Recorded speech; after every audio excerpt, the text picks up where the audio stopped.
Hey everyone. For those that don't know, I still mean the standard flip or Pachmann method to solve clock. Something I've been asked by a lot of people recently when I say that is, why haven't you switched to 7 simul? Even though standard 7 simul is a no flip method which allows for simultaneous moves and a higher TPS, you are required to solve both sides from the same orientation, as well as using the same fixed pin order every solve. This restricts your ability to take advantage of many skips and a lower average move count per solve. The reason why I think flip isn't much worse than 7 simul is because of its potential to be much more efficient and ergonomic, which compensates for the inability to solve no flip with simultaneous moves. I also personally find it more fun to optimize my own solves by saving moves with various techniques. In this video, I'm going to teach pretty much every technique I know with flip solving that you can apply in your own solves to make them more efficient. As I'll be showing at most a few examples of each technique, I encourage you to follow along and experiment with these yourself to be able to understand how they work. This video was inspired by my friend Conan Mo and a video of his showing a few of the same techniques from a couple years back. A few more things have been added to this one as a result of more experimentation or theory, and I'll leave a link to his original tutorial below along with a few other videos on individual techniques. Firstly, the most important principle to understand is that clock is a commutative puzzle. This basically means that no matter which order I do all these moves in, they can all be undone by reversing these moves in any order. I'll start by going over the pin order that I would use on a scramble with no skips for edges. I'll start by matching this to here using DL, then use UL to match this to here, UR matching to here, and then U matching to D. And if it's the first face, I would align to 12 by using these 3 pins and not this one. The most important thing to consider with the pin order is that you're only using 1 D move per side. Once you finish the second cross and get to corners, this is the pin order that I would recommend that you use. First, solve to UR, then DL, then UL, then DR. For corners, order definitely matters as there'll be some skips that you can take advantage of, which I'll talk about later. Next, I'm going to show you all the different flips that you can do, and it's important that you're equally comfortable with doing all of them. The first one is X2, and it's pretty much the fastest and easiest to do. The next 2 are both diagonal flips and can be done around this corner or this corner, such as like this or like that. And the last one is Y2, which is, in my opinion, the hardest to do and be comfortable with, but practice with doing it in solves will definitely help. I will now try to show you all the basic edge skips that you may encounter during inspection. This is the first one I'm going to show. This is basically a center edge case, and I usually try to take advantage of this by placing it like this. This is helpful because it skips the first DL move, which is usually the hardest move to do. Just go on to UL and then UR for my pin order. You can also take advantage of it from this angle by doing this to make this block and thus skipping the UR move, but I usually don't go for this since skipping the DL move is usually better. Next up is this adjacent edge skip. It is important that this only counts as a skip when the edges are adjacent and not opposite each other like this. This is not a skip. In my pin order, this skips the second move, which is UL, and basically makes it so I can go straight to going to UR. This is sometimes situational, but I'd also recommend being comfortable with solving this case from this angle, which I would do by doing DL to match the center to this edge. And then what you can do is instead of matching this to here with this pin only, that breaks up this pair. So what I do is I do these pins instead, and then I can do that. This skip can be pretty versatile as I have the freedom to match to either here or here, and it's where I would change my pin order if I could force either easier turns or better cases on the other side. This one can be a bit more tricky to solve because of how unergonomic it can be, but this is basically like a line of an edge, a center, and an edge. The most intuitive way to solve this would be to use 2 pins to match to one of the 2 edges, and then switch these pins to these ones, and then match to here like that. One thing to do, which would be a bit more ergonomic, is to match to any of the edges first, and then use all pins to match to 12, and then match the rest to 12. This would only work if you're doing this on the first face, as the 12 alignment isn't necessary for the second face. The reason why it's more ergonomic to do it that way is because you aren't switching all pins between moves, but because it's a bit less visual and you have to look at a piece that isn't grouped together, it can be a bit hard to get used to. So I usually just do it this way, but you may practice with the other way and see that it might be faster and easier to do, but yeah, it's your preference. The last one is this big block of edges in the center, which should be pretty easy to solve, and this is pretty much a 2-move first face, so it should be pretty obvious, I hope. Alright, time to get into the actual techniques. I'll put the scramble that I'm using up here so you can follow along. This is what I would like to call a rotation neutral edge skip, because you can do it from any orientation. I usually like to visualize this type of skip as this edge being to this edge, the same interval as this edge to this edge. And what I mean by that is basically this edge needs to go 3 clicks forward to match this one, and same with this one. This needs to go 3 clicks forward to match that one. And when I see that, I know I have a skip, because after I do my first 2 moves, I see that these 2 are matching each other, which means I can skip the U move that comes after that. Even though you can execute a skip like that without seeing it in inspection, I include how to recognize it because it is important that you know how to see it, so you don't pause to recognize it during execution. This skip can be a bit more difficult to spot, as if you're only using the same pin order, you can only do it from one orientation pretty much. When seeing this face, I'd see that when I use DL to match this clock to here, I would see that that also moves this 1 click forward and matches it to this.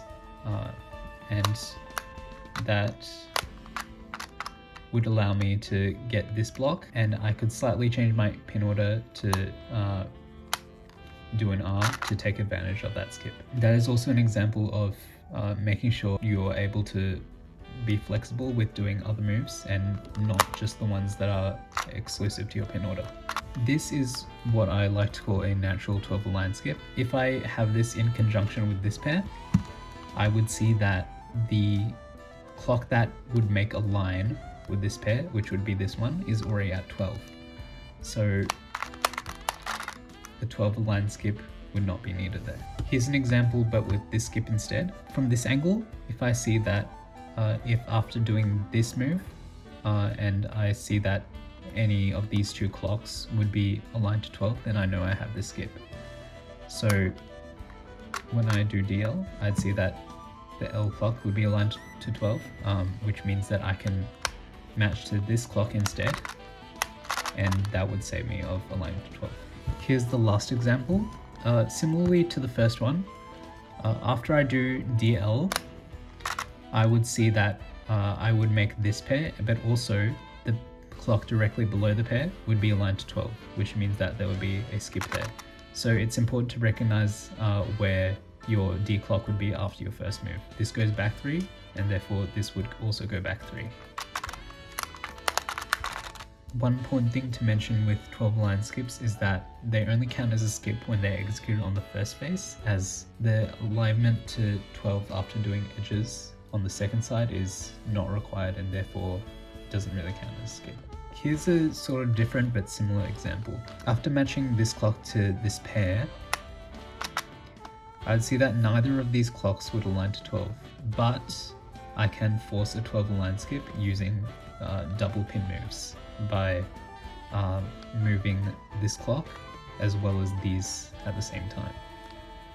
And when I have a case like this, I can do it either way by using the R pins to match 12, to match this to this clock and that to 12. And I can do it with these two pins by matching this block to this clock here and matching that to 12 at the same time. Stuff like this can be a lot harder to recognize, but obviously trying your best to see them with unlimited inspection will definitely help. Another example, I could match this pair, and then this was at 12, but since that was only offset by 1, I can bring it back, since this is also needs only 1 click forward to match that to 12. I don't necessarily have a scramble for this example. I can see that I can force this 12 line skip by seeing that the interval from here to here is 3, and this needs 3 to go to 12. So I can do that to move that to 12, as well as making that block here. Corner skips. So when I see corner edge blocks like this one, I can preserve them by putting them in the DR spot and making sure they're on the second face. And I would also make sure I don't do any turns which affect this pin and this corner, which would be pretty standard in my opinion. To make sure I preserve this while solving on the second side and make sure this corner is skipped, I would do moves that don't separate this corner from this edge, which would pretty much involve any move with this pin up and this pin down.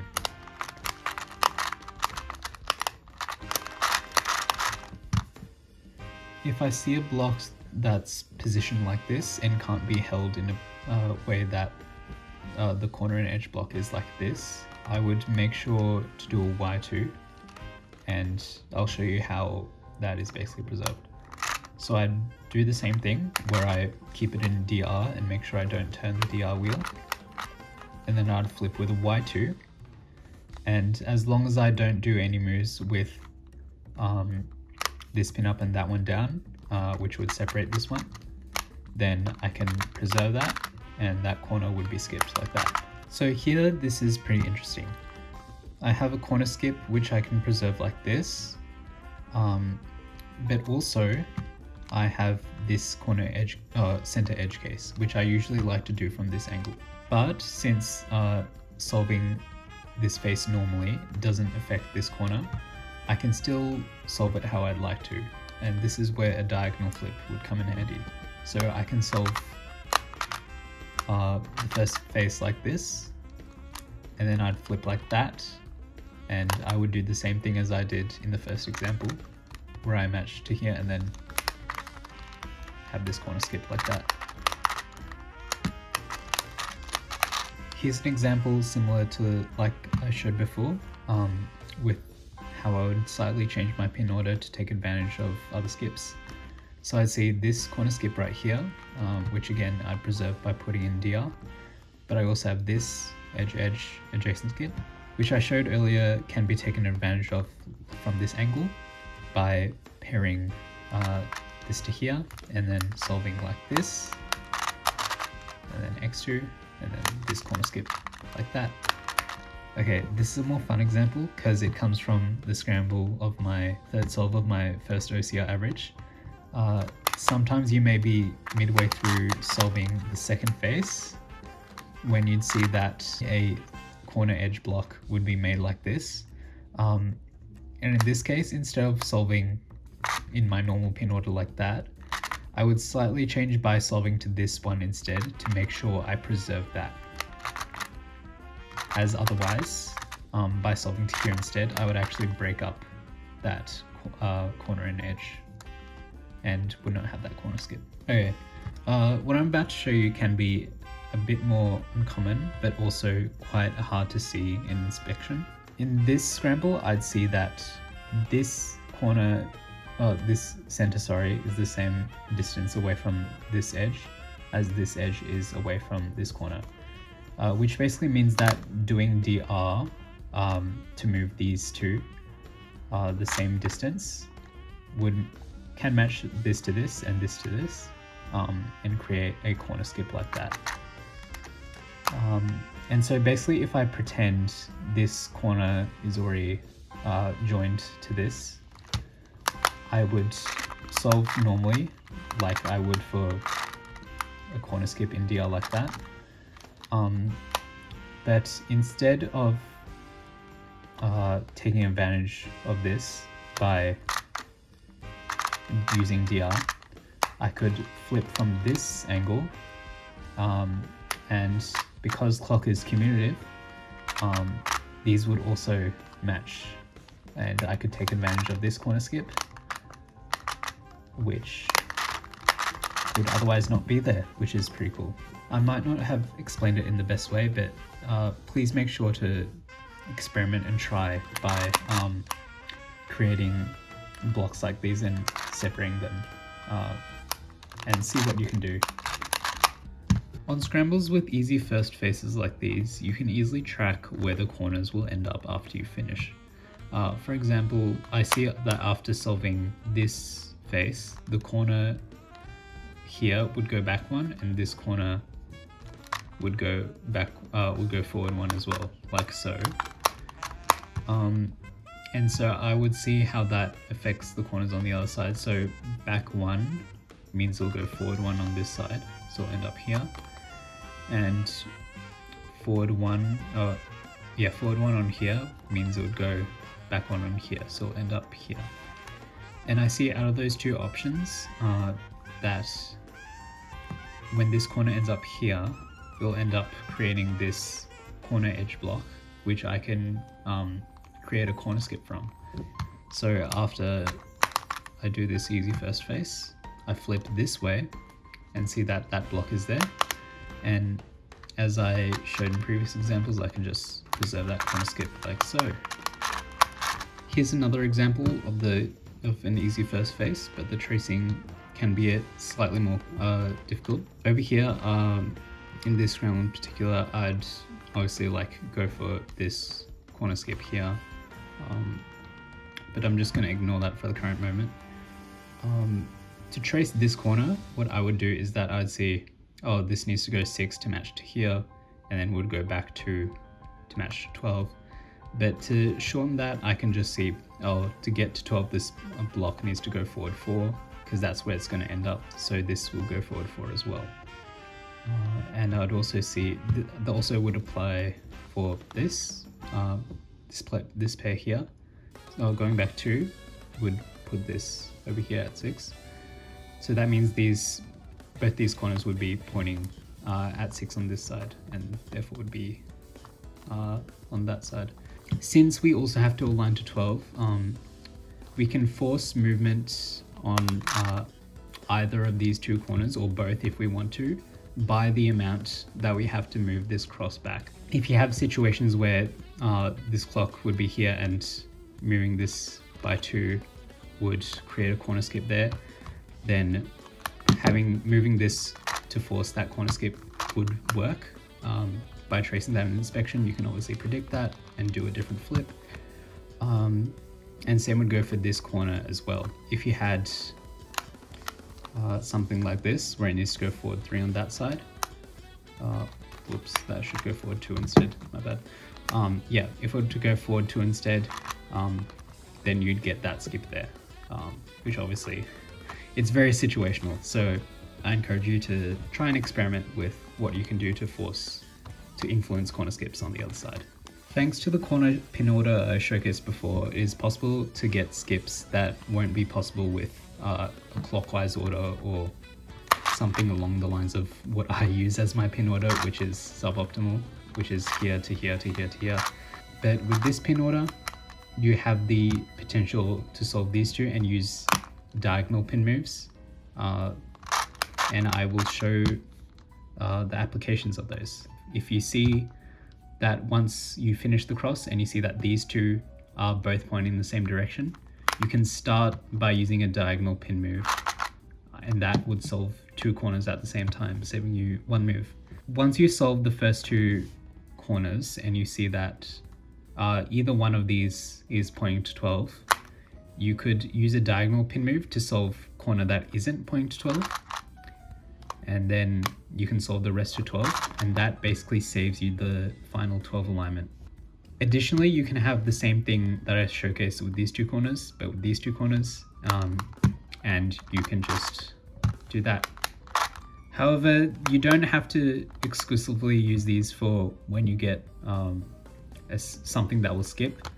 Like for example, if I were to solve these normally, then I'd be forced to do a lot of big moves, which would obviously be slightly slower than your typical small moves on a clock.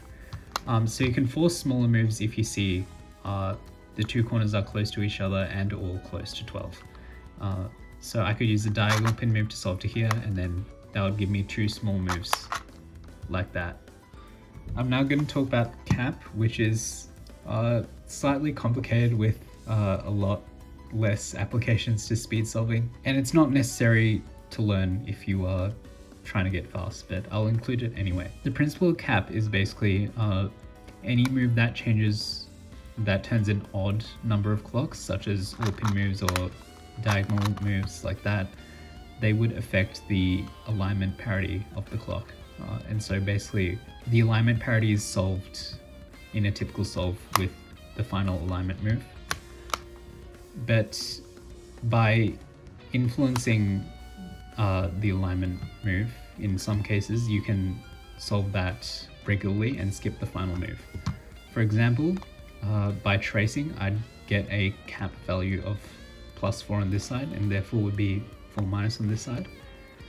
And I see on this side that when I'm solving regularly, I see that this would need an all 4+ move to get to 12.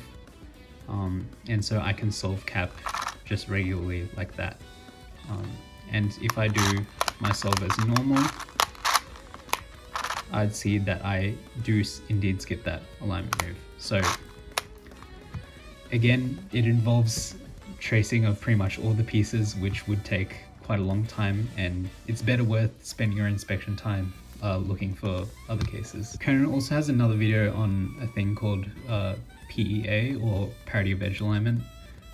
It's not really a technique, but it's more of like some theory-based stuff around the way the edges of the clock behave. So if you are also interested in that, I'll also link that below. It's quite interesting, but obviously you don't have to really understand it to be faster clock. Okay, here's just an example of how ergonomics and pins would influence where and how I start my solve. So on this side, I'd see that all pins are up, which is usually bad for cases where I start with one pin turning, as I'd have to change 3 pins at the same time before starting. And on this scramble in particular, I don't really have a preference for which one I'd choose to start on, like regardless of pins. So because there's no pins up on this one and I'd start with 1 pin, I'll just start on this side. Yeah, this is also the first solve of my first OCI average. So yeah, this is sort of tied in with the last example and can be helpful to think about in some cases. Often I'd get first faces where there would be a lot of big moves, and I usually try to mitigate those as much as possible. So in something like this, to do that, where I'd have this, just a lot of big moves that aren't really that fun to do. What was I? Yeah, okay, something like that. To get this closer to 12, as I see this as my last edge to solve, I could influence this edge at the same time while solving this, and that would make the last move easier. Just a small optimization that I think would be helpful to see in some cases. Alright, that's all I have to showcase for this video. If you made it this far, thank you, and hope you learned a few things. If there's something I didn't really explain well, or something I should have covered but didn't, feel free to let me know. Apart from that, I do have an example solves video pretty much demonstrating all these techniques and my thought process when I see a scramble. If you're interested in the G clock or any similar puzzle, you can visit speedcubeshop.com and use code BLUEJACKET for 5% off your order. And yep, that's pretty much it. See ya.